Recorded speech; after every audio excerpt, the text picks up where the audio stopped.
Sudah bersadar-sadar itu kayaknya nggak bisa nikah lagi kayaknya. Sudah nggak laku nikah lagi. Tapi kan kalau aku bisa nikah lagi, mari jangan bersadar.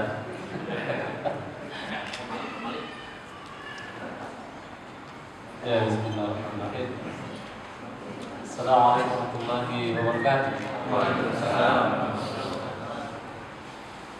Alhamdulillah, alhamdulillah, wa nasta'inuhu wa na'udzu billahi min shururi anfusina wa min sayyiati a'malina. Man yahdihillahu fala mudilla lahu wa man yudlil falan tajida lahu waliyyan murshida. Asyhadu an la ilaha illallah wahdahu la syarika lahu wa asyhadu anna Muhammadan abduhu wa rasuluhu wa la nabiyya ba'dahu. Allahumma shalli wa sallim wa na'im wa barik ala nabiyyina Muhammadin wa ala alihi wa sahbihi wa man tabi'ahum bi ihsanin ila yaumiddin.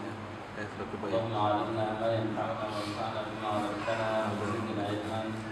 Allahumma arina al-haqqa haqqan warzuqna ittiba'ahu wa arina al-batila batilan warzuqna ijtinaba. Waj'alna mimman yastami'una al-qawla fayattabi'una ahsana wa dakhilna برحمتك في عبادك الصالحين. رب اشرح لي صدري ويسر لي أمري واحلل عقدة من لساني يفقهوا قولي. Bapak yang dirahmati Allah Subhanahu wa taala, alhamdulillah Allah ringankan kaki kita menuju salah satu rumah Allah yang penuh barokah ini.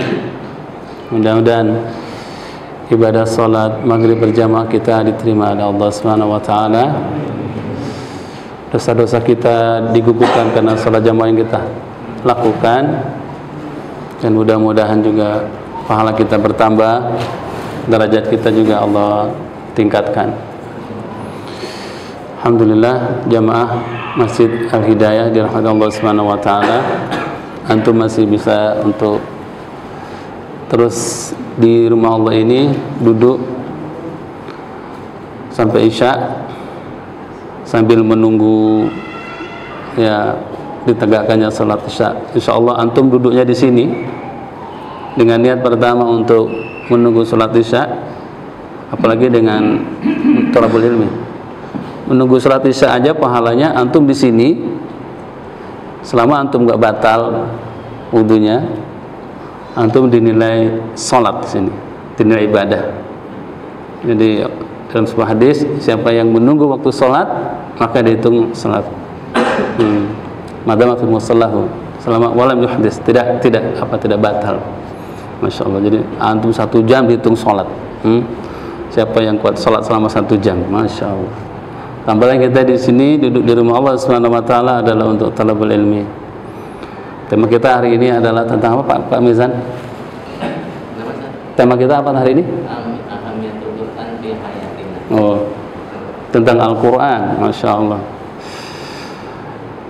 Ya. Majtama qaumun fi baitin min buyutillah yatlunahu wa yatadarasunahu bainahum ila nazalat alaihim sakinah wa ghashiyatuhum rahmah wa hafathumul malaikah wa dzakaruhumullah fi man indah. Tidaklah berkumpul satu kaum di salah satu rumah Allah yang mereka membaca Al-Quran atau tadarasunahu, saling mempelajari isinya, ya, saling menasihati tentang Al-Quran, tentang isi Al-Quran. Bukan hanya membahas tafsir, tapi juga mungkin mengkaji bagaimana baca dengan benar. Ila nazalat alaihimus sakinah, akan diturunkan sakinah, ketenangan. Wa hafathumul malaikah, juga akan diliputi oleh para malaikat. Habatul malaik wa zakarahum fi man indah, dan Allah akan bangga-banggakan orang yang hadir di majelis tersebut di penduduk langit, yaitu di sisi Allah Subhanahu wa taala. Masya Allah. Salam dan salam semoga tercurahkan pada baginda Rasulullah Muhammad sallallahu alaihi wasallam. Bahwa Allah Subhanahu wa taala, sungguh sangat bahagia kita sebagai umat Islam karena Allah beri kepada kita satu keutamaan, satu anugerah yang besar, yaitu namanya Al-Quran. Al-Quran ini Masya Allah, ini bukti Allah Subhanahu wa ta'ala cinta kepada kita. Bukti Allah cinta, sayang kepada kita hambanya adalah Allah menurunkan Al-Quran supaya kita tidak tersesat, salah arah. Karena Allah menginginkan kita semuanya kembali kepada Allah Subhanahu wa taala, kembali ke kampung akhirat, ke kampung bapak kita Adam alaihissalam. Awalnya di sana, kan kita akan kembali ke sana.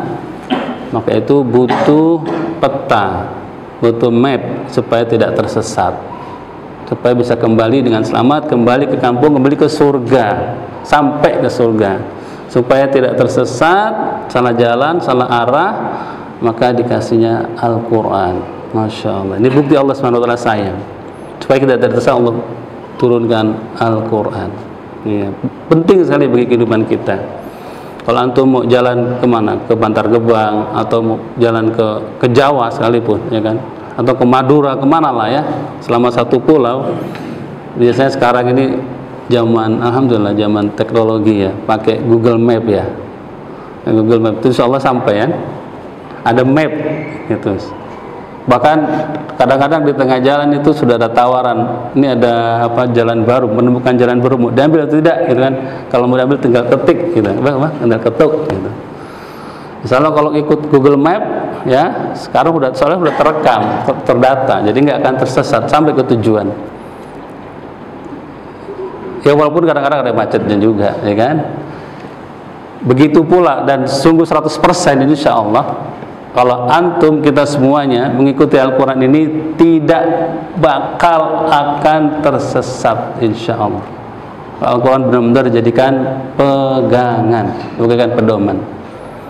Bahkan di lembar kedua ya, Al-Quran baru dibuka aja sudah Zalikal kitab hudan lil muttaqin. Inilah ya, inilah Alkitab, inilah Quran, hudan sebagai petunjuk. Dari awal-awal halaman sudah Allah pastikan ini Al-Quran adalah sebagai petunjuk, sebagai petunjuk. Jadi sudah nggak usah kemana-mana. Al-Quran sudah cukup insya Allah. Cuman sayang sungguh disayang. Kam minna la yafhamul Quran, kam minna wa la yutabbiq al-Quran wa la ya'malu bihi. Tapi sayang di antara kita ya, tidak sedikit yang tidak mengamalkan Al-Quran. Dia dikatakan sebagai petunjuk, sebagai pedoman kalau dia diamalkan.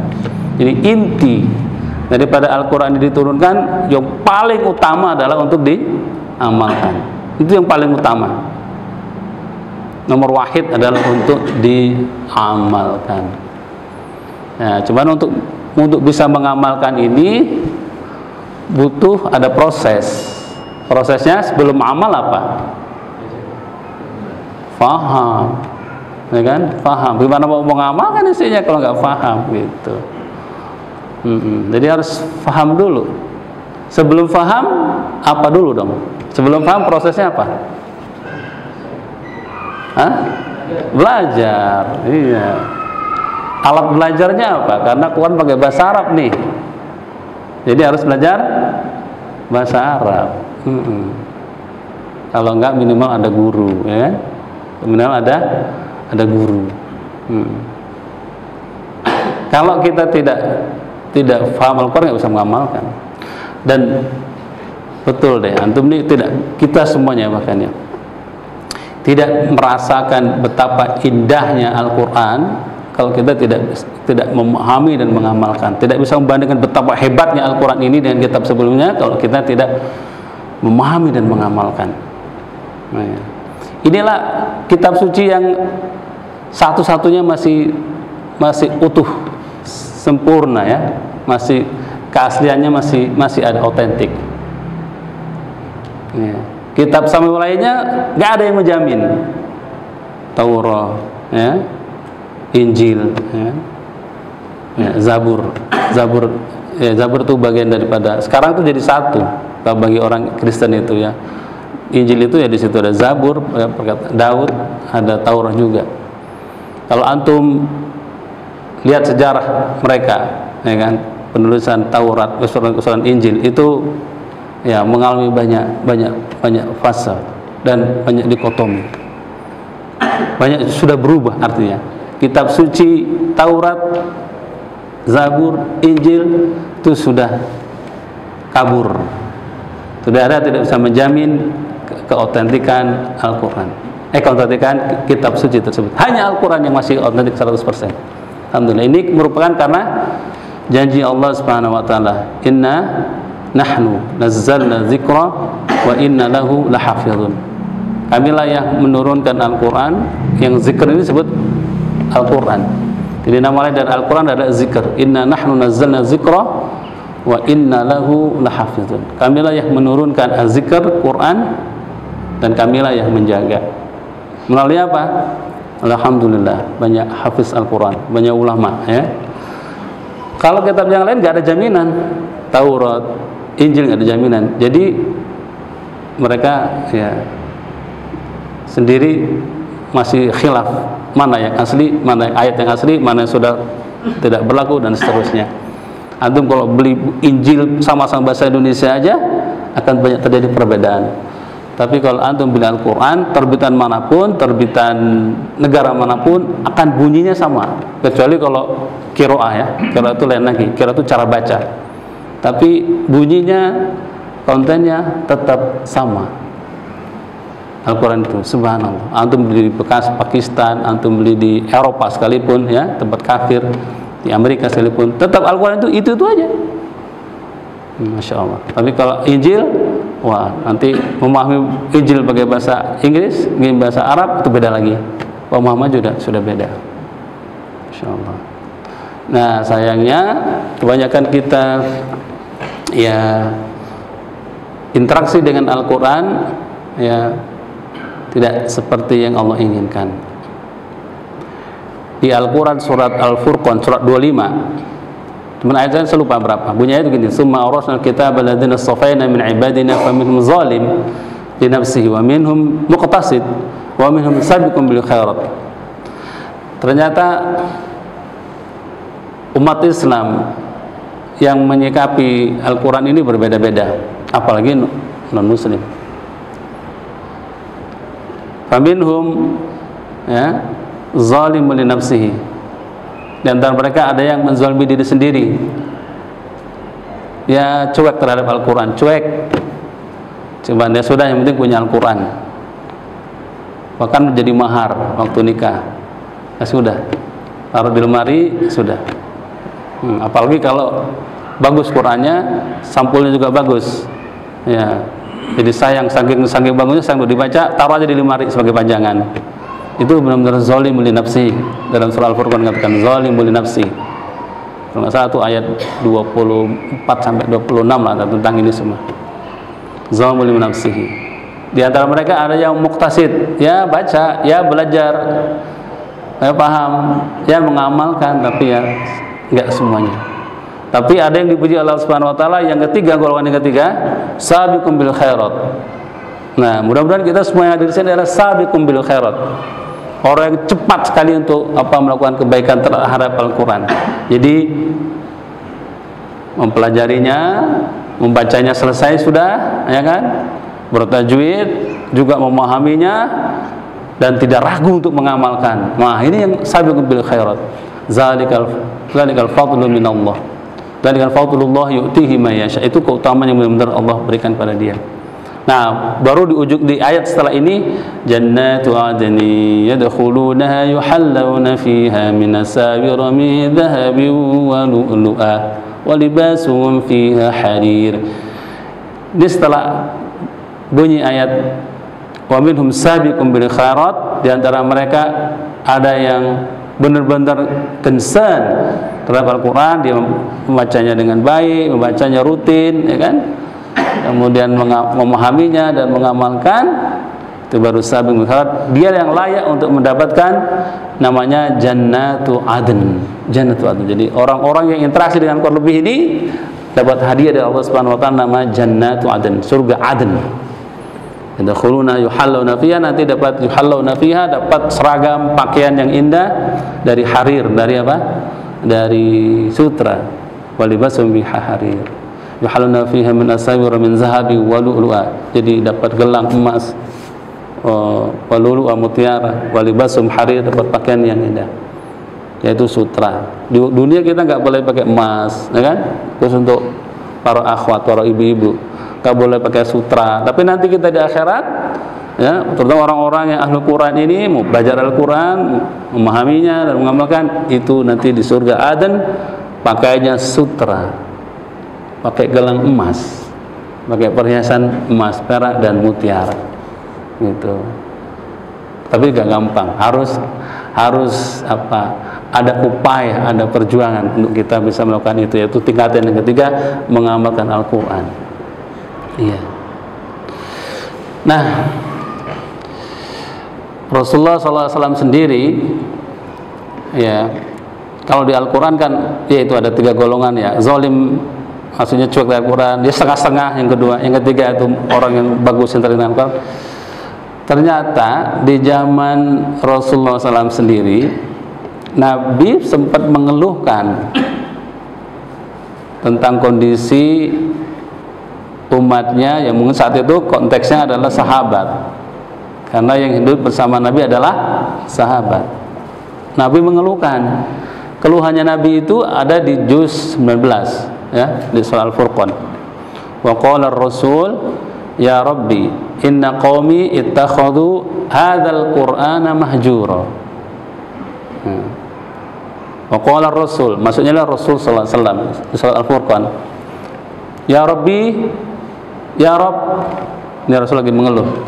Inna qaumi, sesungguhnya kaumku, ittakhadhu, mengambil hadzal Quran, Quran ini mahjura.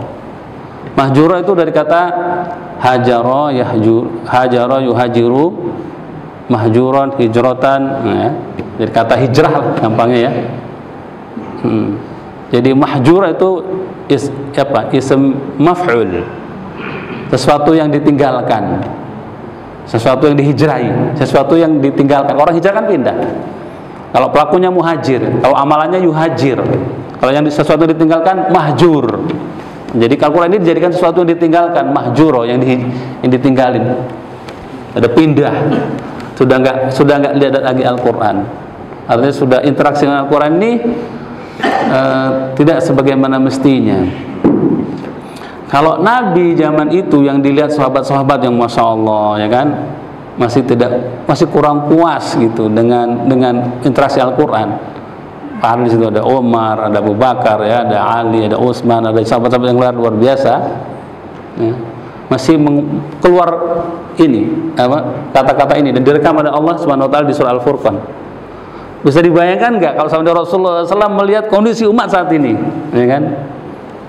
Ya, padahal sahabat, siapa yang meragukan kemampuan pemahaman sahabat dalam Al-Quran, bagaimana pengamalan dengan Al-Quran?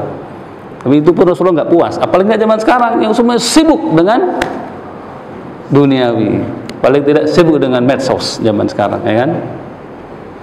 Mungkin Rasulullah bukan hanya mengeluh, tapi nangis darah, saking sedihnya, ya. Betapa tidak, ya. Coba sekarang, ya kan sebenarnya idealnya itu minimal itu sahabat itu, ya. Kalau berdasarkan hadis Nabi, ya, Iqra'ul Quran fi syahr wasum salah satu ayam. Minimal malas-malasnya sahabat itu, dia baca Al-Quran itu sehari 1 juz sehari, 1 juz 1 hari. Itu yang mungkin yang level 3 itu, ya, 1 juz. Yang tadi yang zalimul li nafsihi, yang Rasul sempat ngeluh, ya kan? Itu 1 juz. Nah sekarang siapa yang hadir di tempat ini sudah 1 juz hari ini? Coba tunjuk tangan. Gini aja, nggak usah tinggi-tinggi, kalau takut teriak. Ada nggak yang sehari 1 juz sudah? Kalau nggak takut teriak, sudah gini aja. Saya tahu siapa yang sudah 1 juz hari ini. Ini antum orang pilihan, kan? Antum orang pilihan di antara sekian rumah ini, antum yang paling the best. Antum aja ya baru 1 orang yang 1 juz hari ini. Nah, baru 1 orang. Padahal itu standar minimal di zaman sahabat. Berarti benar-benar Quran ini sekarang sudah ditinggalkan. Kata mahjur itu sesuatu yang dicuekin. Ya, ini memang zaman penuh fitnah. Mungkin lebih dari, kalau dihitung-hitung dari mulai subuh sampai mau tidur itu entah berapa kali buka WhatsApp ya. Mungkin adalah setengah jam, mungkin ya, lebih ya. Belum lagi yang punya Facebook, belum lagi yang punya apa ini sekarang ini, TikTok. Waduh, bagi mak-mak para ikhwat itu udah paling gandrung dengan TikTok. Apalagi sekarang apa itu namanya? Instagram ya. Apa? Saya nggak tahu. Jadi saya punya nggak ada Facebook. Saya orang jadul, jadi nggak tahu apa-apa. Saya tahunya cuma YouTube. Itu aja YouTube sudah mengganggu. Apalagi sekarang ada Facebook, ada Instagram, ada apalagi TikTok ya kan? Yang konon itu di situ banyak berita pastinya ya. Berita kan cepat sekali tuh Bapak update-nya masuk, jadi kan ingin buka lagi waktu nggak terasa udah setengah jam. Belum TikTok, orang itu katanya orang jualan ya, apa ya, bisnis tuh ya. Apalagi emak-emak itu yang suka shopping, suka belanja, hunting barang-barang di TikTok apa di Instagram pun banyak.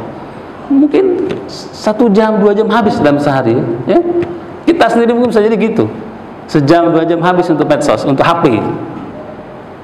Padahal untuk menghantamkan 1 juz ini cuma butuh 25 menit. Butuh 25 menit. Kalau antum habis sholat 5 menit, maka 1 juz sudah. 5 kali sholat, ya kan? Ya, berarti kalau 1 juz itu kan 20 halaman. 20 dibagi 5 berapa? 4. Ya. 20 ya 4. Berarti sekali habis sholat fardu itu baca 4 halaman saja. Sudah 5 menit. Insyaallah kita sudah mengkhatamkan 1 juz dalam sehari. Maka kita bisa mengkhatamkan Al-Quran dalam 1 bulan. Tapi itu pun yang sangat minimal, hanya berapa persen dilakukan oleh kita. Betul berarti kan ayat ini ya? Betul ayat ini berarti sesuatu yang ditinggalkan Al-Quran ini. Kata Ibnu Qayyim, sesuatu yang ditinggalkan memang banyak artinya. Di antaranya adalah Ibnu Qayyim, hijratul Quran anwa'un katsirah, banyak arti cuek terhadap Al-Quran. Pertama ya sama'uhu. Kalau zaman dulu sama'uhu, jadi ingin mendengarkan Al-Quran ya kan? Itu kalau nggak mau mendengarin Al-Quran, nggak mau dapat hal yang baru, nggak update tentang Al-Quran, hafalannya bertambah, ilmu Al-Quran bertambah, itu sudah tidak mahjur, sudah cuek dengan Al-Quran, sudah tidak peduli dengan Al-Quran gitu ya. Coba berapa setiap hari adakah kita mendengar Al-Quran? Itu juga kalau kita sudah nggak pernah mendengar Al-Quran, lebih senang mendengarkan musik, lebih senang mendengarkan mungkin apa lagi lah ya, lihat YouTube, tapi nggak sempat untuk mendengar Al-Quran. Wah, ini sudah mahjur kalau menurut definisinya Ibnu Qayyim. Karena hijratul Quran menurut Ibnu Qayyim adalah sama'uhu. Dia kalau sudah nggak mendengar Al-Quran itu sudah mahjur dia, gitu. Ya kalau dengerin saya sudah tidak, gimana mau baca? Membacanya tidak, gimana paham juga kurang, apalagi mengamalkan. Nah, ini masalah besar. Padahal Al-Quran ini adalah sebagai tadi hudan. Nah, yang berikutnya adalah ya ada surah itu. Inna hadzal Qur'ana yahdi lillati hi aqwam. Al-Quran ini benar-benar yahdi, memberikan jalan petunjuk, yahdi lillati hi aqwam, jalan yang benar-benar terbaik, paling lurus, paling benar. Yahdi lillati hi aqwam gitu. Jadi ternyata ya jujur ya, di antara masyarakat kita masih mahjuro. Nah, saya lupa ayatnya, nanti saya dicek di surat Al-Furqan ayatnya berapa, saya lupa, cuma ingat ayatnya tapi ingat angkanya. Jadi, salah satu kelemahan saya menghafal angka. Ini angka berapa? 30 ya, Al-Furqan 30 ya. Itu Al-Furqan benar. Ayat 30 ya. Wal isgha ilaihi, kurang peduli terhadap Al-Quran ini juga termasuk mahjur kata Ibnu Qayyim ya. Bukan kata saya hanya mengutip pendapat Ibnu Qayyim, ulama besar. Jadi kurang peduli. Ya. Dan tidak membacanya dengan benar dan bertajwid. Ya alhamdulillah ya, sekarang pesantren Quran banyak, guru tahfiz banyak, guru tahsin banyak, ya kan? Alhamdulillah. Ya memang sebaiknya kita baca Al-Quran ini dengan bertajwid. Ya kalau kita tahu ya bacaan Al-Quran kita kurang, ya belajarlah, belajar. Dan menurut saya tidak berlebihan kita undang ustadz datang ke rumah kalau kita malu ikut di masjid ya. Mungkin kalau di masjid kan banyak kompetitornya, banyak kompetitornya. Jadi udahlah kita cari ustadz datang. Itu menurut saya itu sesuatu yang amal khair, amal bagus, amal hasanah, itu ibadah. Antum jangan sayang-sayang ya. Malah menurut saya itu sebelum antum keluar biaya untuk umroh, antum keluarkan budget untuk belajar Al-Quran, undang ustaz datang ke rumah untuk ngaji, itu penting. Ya antum kan pasti pikir ada budget buat umroh, ada budget buat haji. Sebelum itu budgetkan ya diri kita untuk belajar Al-Quran dengan benar. Itu sekarang alhamdulillah banyak ustaz, alhamdulillah. Banyak ustaz, alhamdulillah. Banyak ustaz. Pesantren tahfiz sendiri banyak gitu. Ya, dan artinya kalau mau cari ustaz datang ke rumah itu nggak sulit, nggak zaman dulu. Karena baca Al-Quran ini ada kaidahnya. Ya, ada kaidahnya itu tajwid. Dan ciri-ciri orang yang beriman dengan Al-Quran adalah membacanya dengan tajwid. Alladzina atainahumul kitaba yatlunahu haqqa tilawati. Orang-orang yang beriman dengan Al-Quran ini dia membacanya dengan sebenarnya itu haqqut tilawah, dengan bertajwid gitu. Cuman kalau udah belajar tajwid itu jangan kasihkan. Biasanya orang kalau belajar tajwid itu saking ngasihnya dia sampai setahun, 2 tahun, 3 tahun. Ada yang justru saya lihat beberapa orang itu yang belajar tahsin, belajar tajwid itu sampai 3 tahun, 4 tahun. Kelamaan. Karena ilmu Al-Quran ini bukan hanya untuk dipelajari tahsinnya atau tajwidnya. Cukup belajar tajwid itu 6 bulan selesai sudah. Cukup aja sudah. Karena kalau kita benar serius belajar tajwid itu 4 bulan atau sudah selesai. Sudah beres. Bagus-bagusnya 6 bulan lah. Setelah 6 bulan bagus bacaannya ya sudahlah. Karena kita kan bukan jadi guru pakar kan, yang penting kita baca tidak ada yang salah kan. Kita juga bukan jadi imam besar, atau jadi alim ulama, jadi mufti. Cukuplah bacaan kita nggak ada yang salah jali, salah khafi, sudah cukup 6 bulan atau setahun paling lama, udah antum belajar tafsir. Bukan tafsir, ya paling bagus itu tafsir. Tafsir, memahami ayatnya. Ini yang paling penting. Ini lebih penting daripada tahsin, lebih penting daripada tajwid. Karena yang menghantarkan kita untuk mengamal Al-Quran itu adalah tafhim, tadabbur Quran, tafhim Quran, tafsir Quran. Itu sungguh sangat penting. Kita harus melakukan itu. Kalau kita nggak mau mempelajari, tidak mau melakukan itu, kita mau melakukan, kita mencoba untuk memahami Al-Quran, nggak ada upaya, nggak ada effort, no effort to do that, nggak ada effort, nggak ada budget apalagi, ya. Gak mau mengeluarkan waktu. Itu Allah sindir perilaku kita yang gak mau pelajari Al-Quran ini.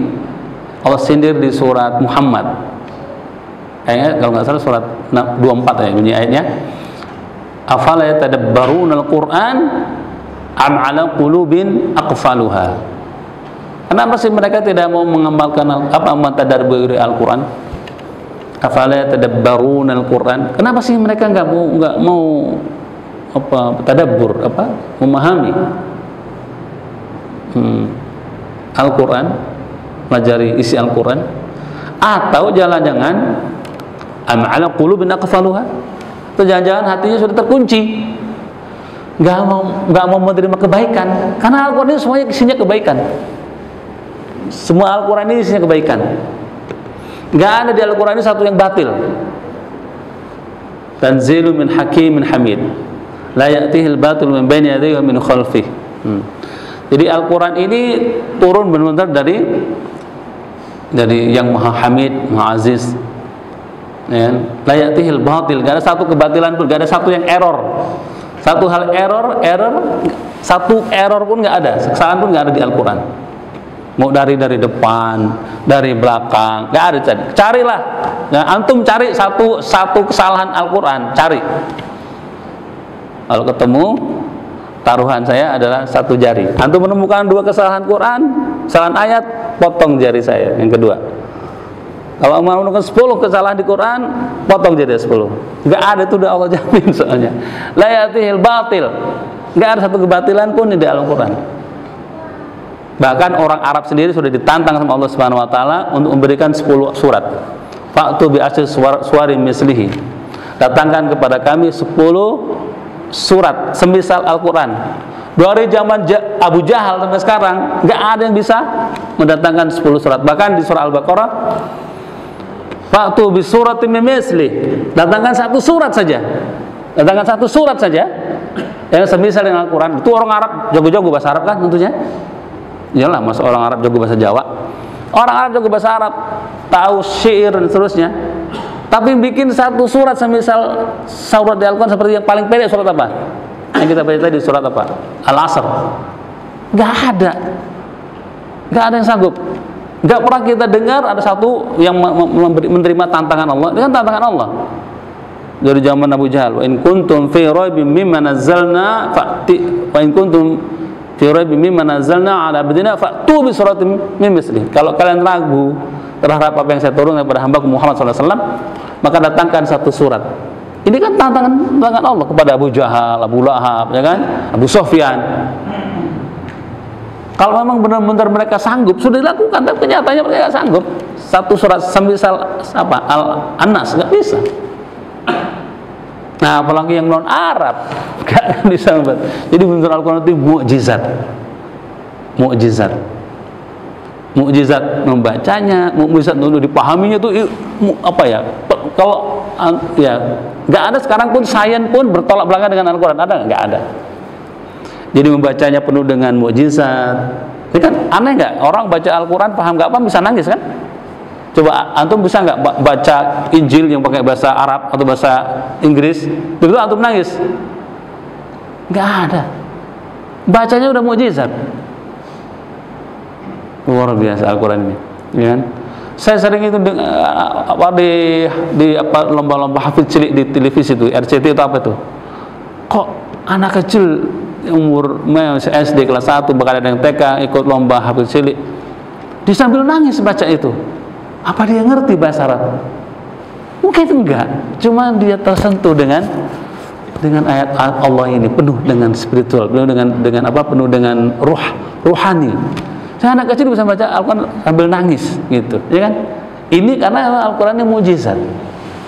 Belum lagi kalau antum gali ayatnya ya dari segi pemahamannya, itu nggak ada bertentangan. Ya, ilmu sains ya, bagaimana Al-Quran berbicara tentang reproduksi, nggak bertentangan ilmu sains tentang reproduksi dengan ilmu kedokteran, ya kan? Al-Quran berbicara tentang matahari, itu pun nggak bertolak belakang dengan sains, dengan teknologi, dengan ilmu pengetahuan. Berbicara dengan manusia, bicara tentang tumbuh-tumbuhan, tentang hewan, nggak ada yang akhirnya para ulama, para ahli ilmuwan itu membantah, oh Quran salah, nggak ada, karena emang kenyataannya ilmu itu dari Allah, Al-Quran juga dari Allah, ketemu, gitu. Itu mukjizat juga, subhanallah. Dan Al-Quran juga, ini menariknya, memang dia sudah standar ya. Jadi standarnya bukan hanya untuk orang Arab. Jadi Al-Quran ini standarnya untuk manusia yang hidup di dunia ini. Siapapun bisa mengamal Al-Quran. Itu juga mukjizat. Ya. Gak mesti dia orang Arab, kan? Orang Indonesia asli 100% pun bisa dia mengamal Al-Quran dan bisa dia mulia dengan Al-Quran. Mukjizat. Ya. Jadi sebenarnya kalau mengamal Al-Quran itu nggak mesti harus menguasai bahasa Arab. Masya Allah, ya kan? Mukjizat. Bahkan adanya Al-Quran sampai sekarang ini juga mukjizat Nabi SAW yang masih ada. Kalau mukjizat Nabi membelah bulan sudah nggak kita lihat. Mukjizatnya Nabi SAW keluar air dari tangan sudah bisa kita lihat, ya kan? Mujizatnya apa lagi? Rasulullah SAW apa lagi? Banyak mujizat Rasulullah SAW ya. Seperti Rasul bisa melihat, bisa menebak siapa yang di belakang dia. Itu Nabi tahu. Nabi tahu. Kita nggak bisa membuktikan. Tapi kalau Al-Quran ini kita bisa buktikan sekarang. Amazing, ya, luar biasa. Itu makanya sayang kalau kita nggak jadi Al-Quran ini benar-benar serius, betul serius kita interaksi kita dengan Al-Quran.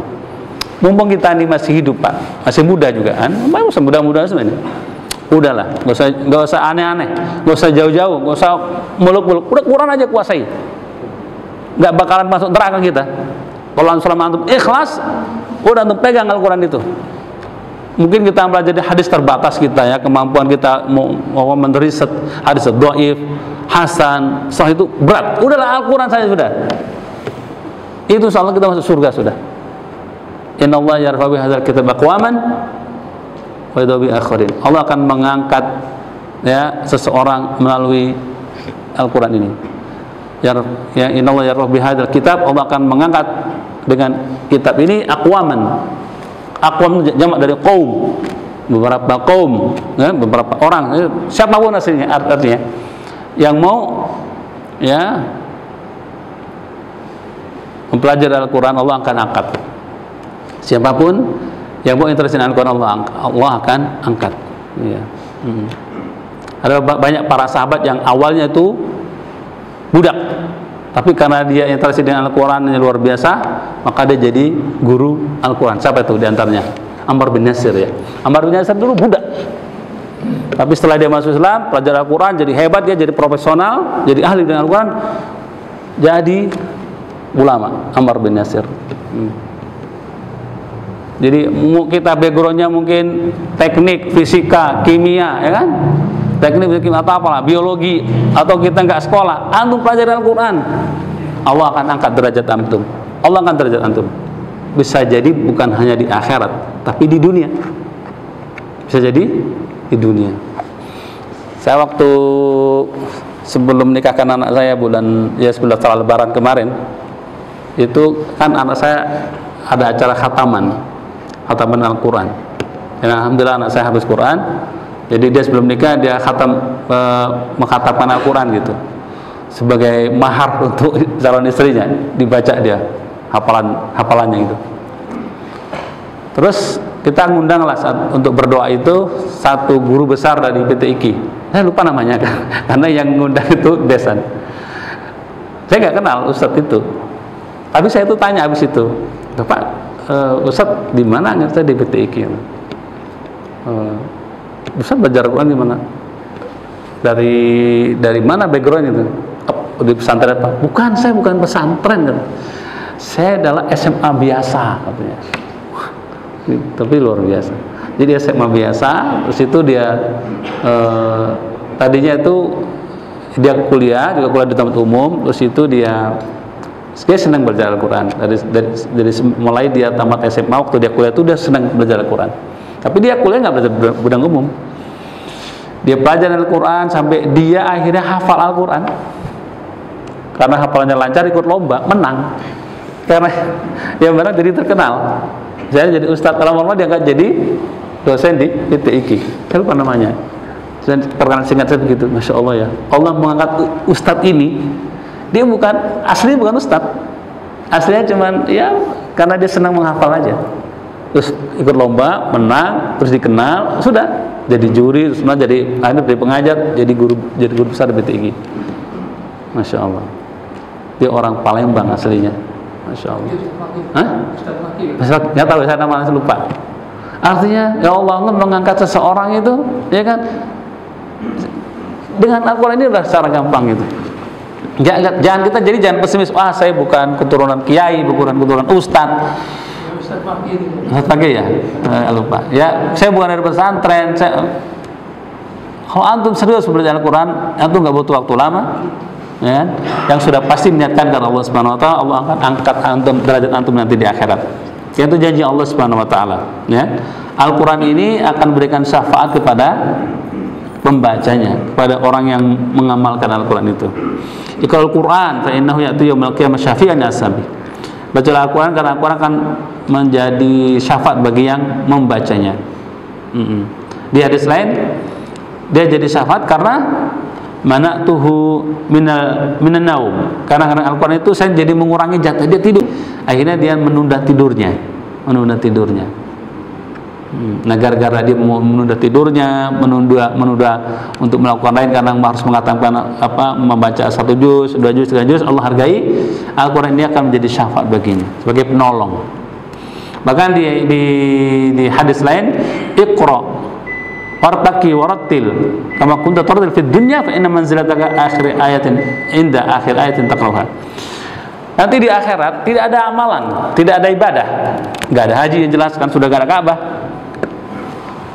Di surga juga nggak ada namanya puasa, karena ngapain puasa? Orang makanan kenikmatan banyak. Sholat juga nggak ada sholat. Hanya satu ibadah di Al-Quran, yaitu apa? Membaca Al-Quran. Cuma masalahnya nanti di akhirat itu nggak ada Quran fisik begini, nggak ada jualan Quran, nggak ada pabrik Al-Quran. Lalu bagaimana orang itu bisa membaca Al-Quran? Padahal perintah Allah nanti di surga, di akhirat, baca Al-Quran dan naiklah derajatmu, tarpilkan sebagaimana engkau mentarpilkan di dunia. Saat itu nggak ada Quran, nggak ada physically, nggak ada, even one page nggak ada. Walaupun 1 halaman pun nggak ada fisiknya, nggak ada. Lalu apa yang dibaca? Hafalan. Tuh ya. Jadi kalau bisa menghafalin, walaupun dikit. Nah, hafalan yang kita punya itu masih ada nanti di akhirat. Nah, orang yang banyak hafalannya, apalagi hafiz Quran, akan banyak baca kan? Nah, karena dia makin banyaknya dibaca di akhirat, maka derajatnya makin naik. Semakin banyak dia baca ayat, semakin tinggi derajatnya. Allah akan mengangkat derajat seseorang dengan Al-Quran, dengan hafalannya. Jadi kalau cuma hafal trikul, qul huwallahu ahad, qul a'udzu birabbil falaq dan qul a'udzu birabbin nas, itu aja yang dihafal. Ya udah, yang lain baca Al-Baqarah, Ali Imran, kita baca qul a'udzu birabbin nas, malikin nas, ilahin nas. Lama naiknya. Jadi walaupun sama-sama sesurga, tapi tentu ada kemungkinan improving, masih ada naik terus kita derajatnya, ya. Masih bisa naik terus levelnya. Jadi nggak ada ibadah yang cuma baca Quran terus. Kenapa kok masih ada ibadah tilawah, masih ada ibadah baca Quran? Karena inilah Al-Quran, ya. Masya Allah, kalamullah. Al-Quran ini bagian dari kenikmatan, maka ditampilkan di surga. Antum aja kalau lagi stres baca Al-Quran, adem kan, nikmat kan? Itu nanti di akhirat antum baca Al-Quran tuh nikmat luar biasa. Jadi itu nggak pernah bosan tuh baca Al-Quran nanti di akhirat. Baca lagi. Tapi yang dibaca hafalan. Makin tinggi derajat antum. Jangankan di akhirat ya, di dunia aja. Kalau antum lagi bersih hatinya, antum nggak pernah bosan baca Al-Quran. Mungkin antum satu juz itu masih terasa sedikit. Itu kalau nggak salah Utsman bin Affan yang ngomong. Ya, Utsman bin Affan.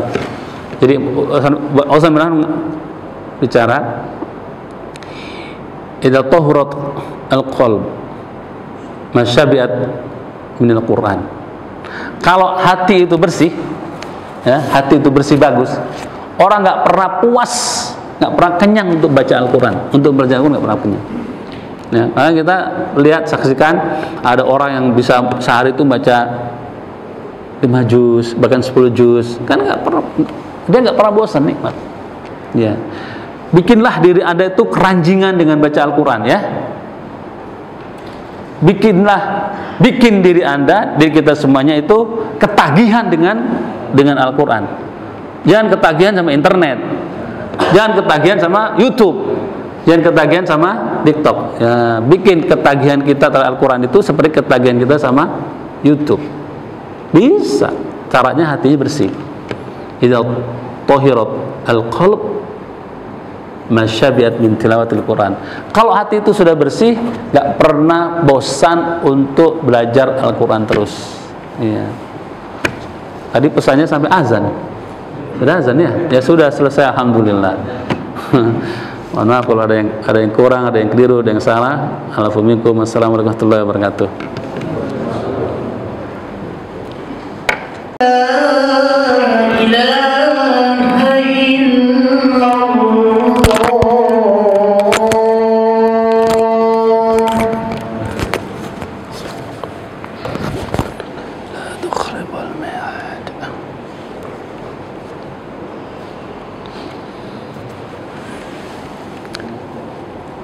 Jadi sekarang tanya jawab ya. Ya, monggo. Kalau mau ada yang ditanyain, tafadhal. Ya. Tadi dibilang ada yang jual nafsi, taksir sama. Hah? Yang sikap terhadap Al-Quran itu ada jual nafsi. Wa zulm li nafsi wa minhum muqtasid wa minhum sabiqul khairat. Nah, yang kriteria dianggap jual nafsi sekarang ini seperti apa? Oh, bagus pertanyaannya. Jual nafsi ini ya dia benar-benar tidak peduli, tidak menganggapnya sebagai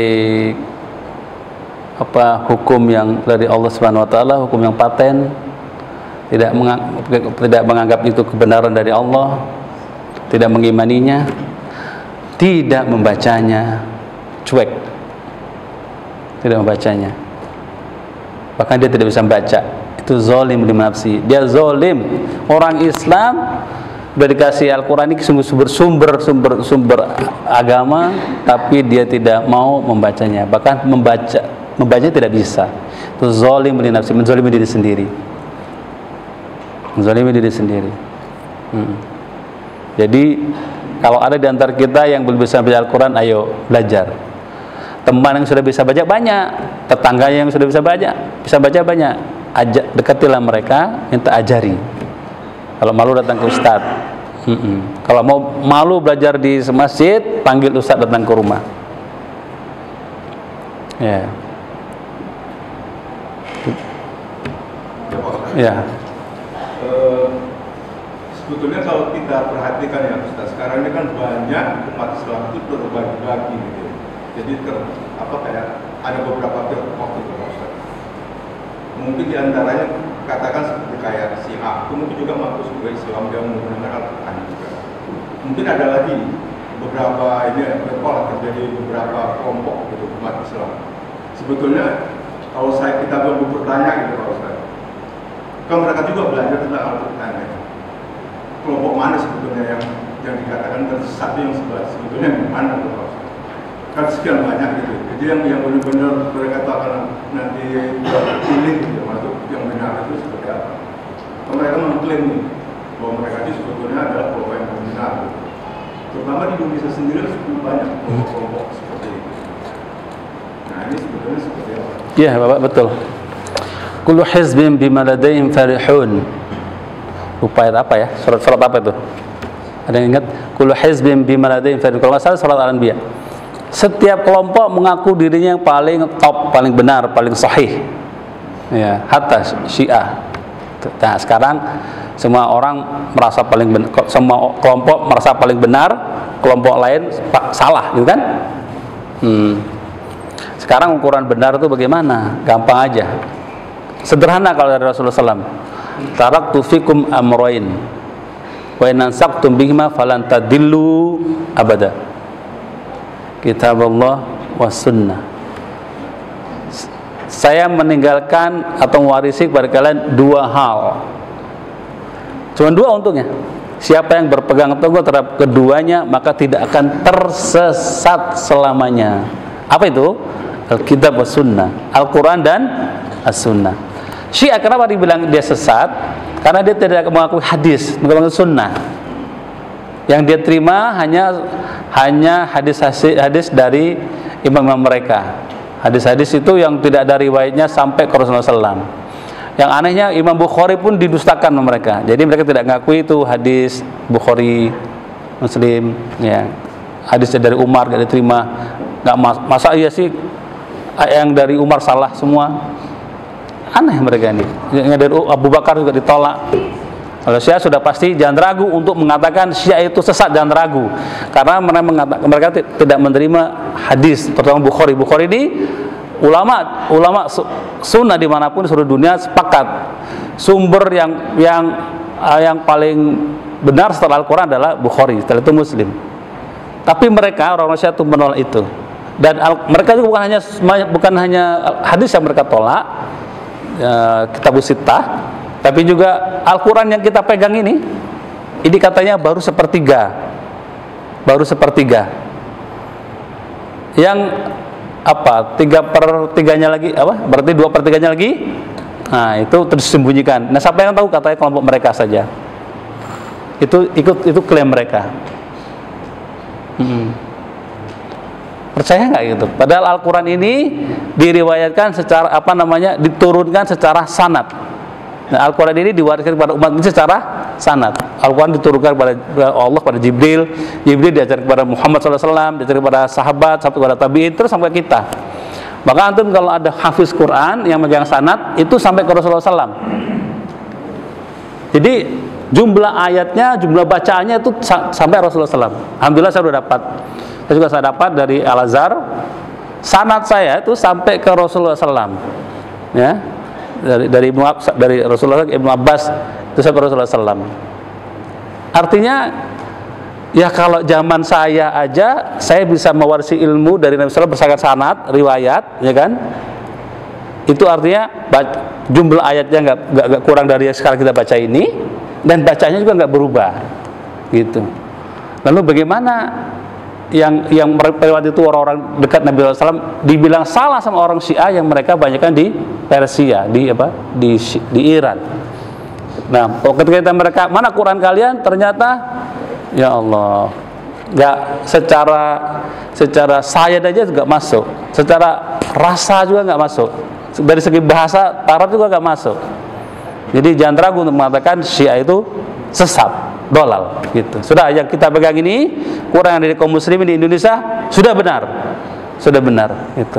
Jadi gampang Pak, kalau orang yang mengaku-ngaku yang paling sahih akidahnya, ajarannya, ya sudah, dia selama berpedoman sama Al-Quran, sama hadis-hadis Nabi, terutama Kitabus Sittah atau paling Bukhari dan Muslim, sudah, dia bukan orang sesat, sudahlah. Mau dia dari kelompok namanya, organisasinya dia Muhammadiyah, NU, selama dia berpegang itu udah sahih. Mau dia Persis, mau dia apa namanya lah ya. Mungkin sekarang, apalagi sekarang berkembang organisasi. Ada organisasi ini, organisasi ini, silakan namanya macam-macam. Selama dia berpegang sama Al-Quran sama Sunnah, dia adalah saudara kita. Dia saudara kita. Tapi siapapun, mau namanya dia mungkin orang yang merasa paling benar, paling ikut Sunnah, tapi dia tolak hadis, dia sesat. Dia menjalankan Al-Quran, dia sesat. Gitu aja. Ya, gampang. Quran sama hadis. Itu aja. Allah alam bisawab.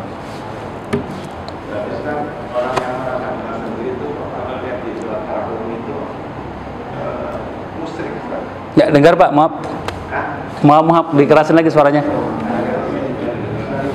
Kita juga ngomongkan, saya nggak ada kebenaran dari tadi, kurang keras masalahnya. Kita kurang keras ngomongnya. Surat Al-Rum 3132 itu orang yang merasa dirinya benar sendiri, itu disebutnya muslim. Saya nggak paham apa maksudnya Bapak. Di surat Al-Rum 3132 orang yang baca ayatnya Pak. Itu yang orang tadi kan Pak ini kan nanya yang merasa melokokkan kita sendiri, itu justru orang yang merasa melokokkan kita sendiri itu di Quran itu sebutnya musyrik. Dalilnya mana Pak? Dalilnya mana? Baca ayatnya. Baca ayatnya. Wakil pada apa di hari pagi proses patrol selesai kaya. Itu nggak bawa salah paham. Ini pada kohu wakil bersorak atau misalkan dengan lagi nafar rokok di kahum wakul siang. Pulau Hisbir di mana ini? Pak, dan tadi suruh sholat, tapi jangan muslim. Siapa yang muslim? Itu yang merasa golongan paling benar sendiri. Disebutnya muslim, bukan dosa lagi muslim yang tidak mungkin diampuni, itu aja. Terus apa yang jadi permasalahannya apa? Maksud saya di sini, jadi kita memang nggak mau benar sendiri, kita satu aja. Jangan cerita siapa baru kita yang lain maksud saya. Jadi, oh, Bapak orang Syiah bukan? Golongan sendiri. Bapak orang Syiah? Kenapa? Bapak orang Syiah? Bukan. Ya kita harus ragu di sini. Jangan ragu kalau katakan Syiah itu adalah sesat karena dia berbeda dengan kita. Bahkan dia syahadatnya juga syahadatnya tambah lagi. Yang ditanyakan ini bukan cerita Syiah yang orang-orang begini. Dia kan nyebut Syiah. Kalau bapak tersinggung disebut kata Syiah, saya jadi juga ragu juga. Kan tadi udah nggak contoh Syiah kan? Masa saya nggak boleh sebut kata-kata Syiah? Gitu. Nah, jangan ragu dengan mengatakan Syiah itu sesat karena dia syaratnya beda. Asyhadu alla ilaha illallah, asyhadu anna Muhammadur Rasulullah, wa anna aliyan waliyullah. Bahwasanya Ali adalah waliullah. Kenapa Ali aja? Kenapa nggak Abu Bakar? Kenapa nggak Umar? Udah jangan takut mengatakan Syiah itu sesat karena dia tidak bersyahadat seperti syahadatnya Rasulullah SAW. Gampangnya begitu. Gitu. Jadi kalau ada orang nggak suka diterima begitu ya serahkan diri kepada Allah Subhanahu Wa Taala. Setuju? Assalamualaikum warahmatullahi wabarakatuh.